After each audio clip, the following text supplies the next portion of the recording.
Let us pray in the name of the Father, and of the Son, and of the Holy Spirit. Amen.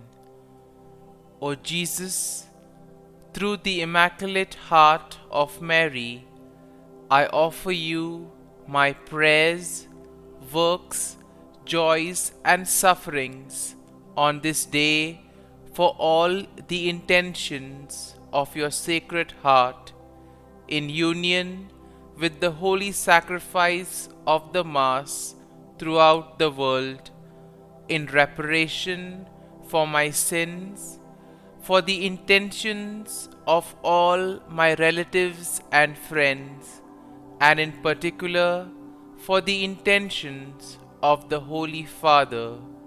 Amen. Let us pray for the intentions of the Holy Father for the month of December. For persons with disabilities, we pray that people living with disabilities may be at the center of attention in society, and that institutions may offer inclusive programs which value their active participation.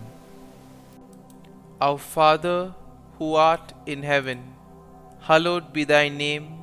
Thy kingdom come, thy will be done, on earth as it is in heaven.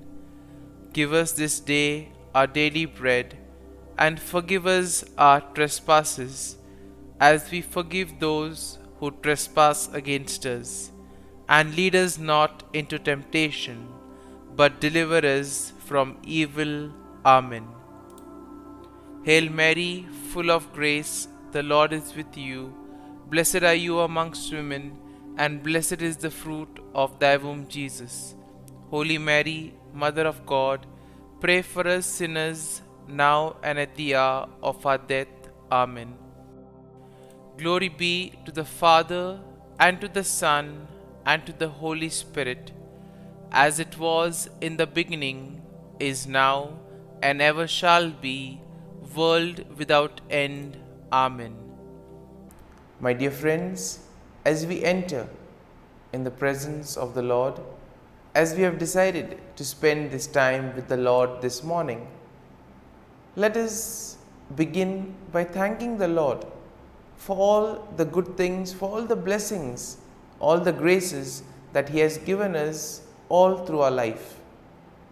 But sometimes we see that because of our busy schedule, or because of the activities that we are involved in, we sometimes fail to recognize all these graces that the Lord has given us. And therefore, today, in a very special way, let us recognize those graces. Some of these blessings, which may appear to be quite small, quite insignificant, nonetheless we see play a very significant role in our lives. And therefore, let us close our eyes at this moment and let us praise the Lord. Let us thank Him for the gift of this day. He has woken us up this morning. He has given us good health of mind and body. He has protected us all through the night. And for this, Lord, we thank you. Lord, we also thank you for the various gifts, the various talents that you have given us. Talents which we may use for the benefit of others, or which we may use to grow and become better individuals. Lord, we also thank you for the gift of people in our lives. We thank you for our family members, friends, relatives, near and dear ones, and all those who play a very important role in our lives. On many occasions, we have seen that it is because of the hard work, dedication of these individuals that we have developed and we have grown in our lives. And therefore, Lord, we thank you for these people, for these individuals who have dedicated their time and effort and have helped us become better individuals. We also thank you, Lord, for the opportunities that you have given us. We also thank you for the experiences. There have been good experiences which we would want to cherish and remember always. But there have always been also the experiences that have taught us many things. And therefore, Lord, we thank you for all these not so good, not so pleasant experiences, because they too have helped us to grow in various ways. And Lord, we also thank you for all the good things and the blessings that you continue to shower on us at every moment of our lives. Lord, you have always kept us in your love. At every moment, your gaze is upon us. You are there, constantly guiding and protecting us. And therefore, Lord, for this we thank you, we praise you, and we glorify you. And Lord, as we gather together in worship to offer this morning offering, we pray that this day may be a day of joy and blessings in your name. That whatever we do today, you may be there to guide us and protect us. And therefore, my dear friends, today we shall reflect and meditate on Psalm 54. And as usual, we shall have a general overview of the psalm, and then we shall go into the details. Now, Psalm 54 is a prayer of lament that is written by David. And here he is asking for God's help and protection against his enemies. Now, the psalm is structured in three parts. First, we have an introductory plea for God's help, which can be found in verses 1 and 3. Then you have a description of David's enemies and his trust in God's protection, which we will find in verses 4 to 5. And then you have a final statement of praise and confidence in God's deliverance, which can be found in verses 6 to 7. And therefore, overall, looking at Psalm 54, we see that it expresses David's plea for God's help. And thus David is also asking God to give him his protection against his enemies. And here we can also see the trust that David has in God's faithfulness and protection. Now we see that David contrasts God's faithfulness with the deceitfulness of his enemies, and therefore he takes refuge in God's name, knowing that he will be protected.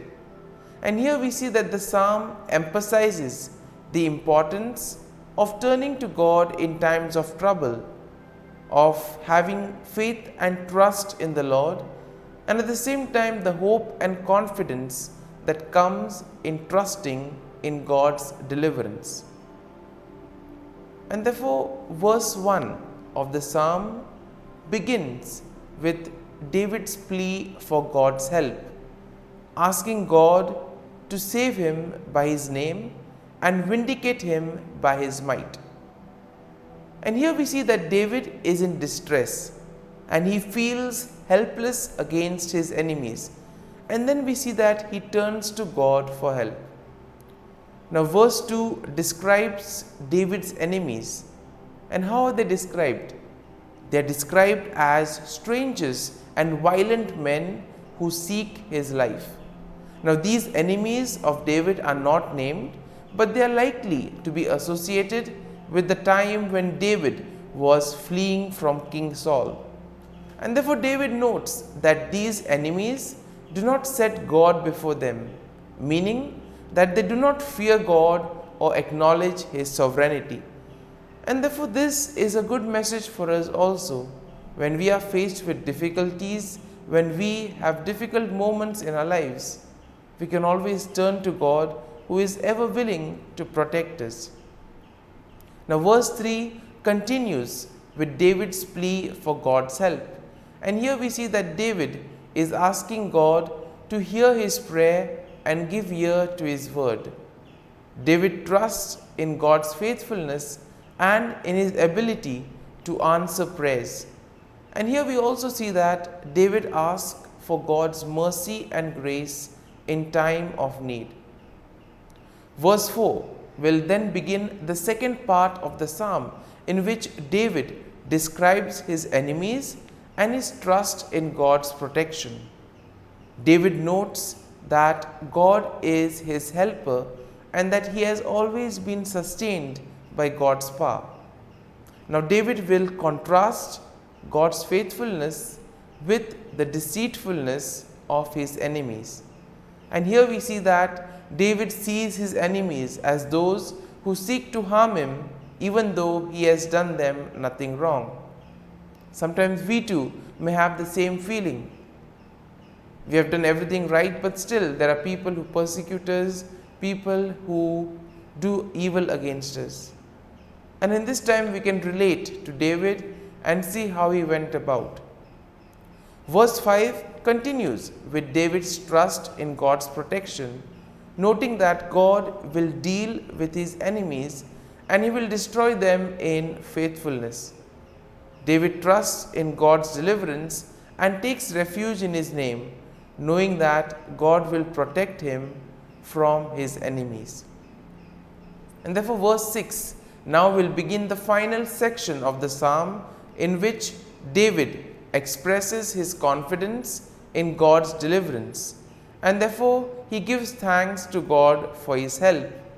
David notes that God has delivered him from every trouble, and therefore he will look with satisfaction on his enemy's downfall. And verse 7 will conclude the psalm with a statement of praise and confidence in God's deliverance. David declares that he will freely offer sacrifices to God and he will give thanks to God for his name, knowing that God has delivered him from all his troubles. And therefore, my dear friends, as we reflect on Psalm 54, as we allow the psalm to sink in, to take root in us, let us now focus our attention on a particular thought or a particular verse that would have touched us. And let us remain with that verse, let us remain with that thought, allowing the Lord to guide us, allowing the Lord to show us what is the right path that he has chosen for us. And therefore, my dear friends, as we continue to reflect on this psalm, let us ask the Lord to be with us, guide us, and show us the way. And we ask him that throughout today's day, that he may be with us, helping us, guiding our steps, helping us to do his will, and thus help him in building the kingdom of God. Amen. And now we shall spend a few moments in silence, reflecting on this, asking the Lord to guide us, to show us that he is there with us even in our moments of trials and difficulties.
Prayer to Saint Michael the Archangel for protection. Saint Michael the Archangel, defend us in battle.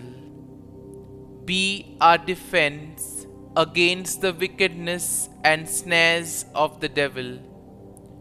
May God rebuke him, we humbly pray.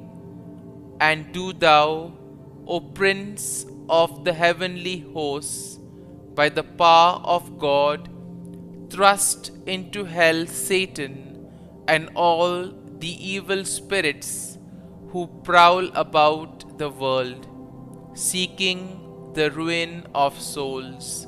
Amen. Act of Adoration. O Sacrament most holy, O Sacrament divine, all praise and all thanksgiving be every moment thine. Saint Gertrude Prayer for souls in purgatory.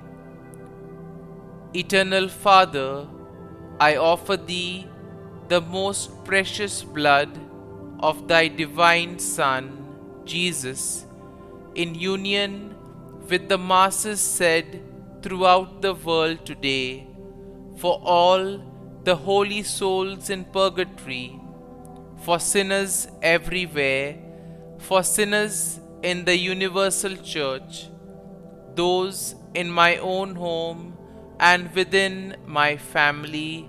Amen. May the divine assistance remain always with us, and may the souls of the faithful departed through the mercy of God rest in peace. Amen.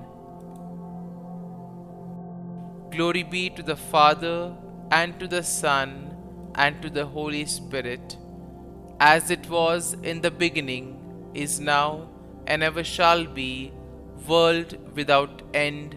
Amen.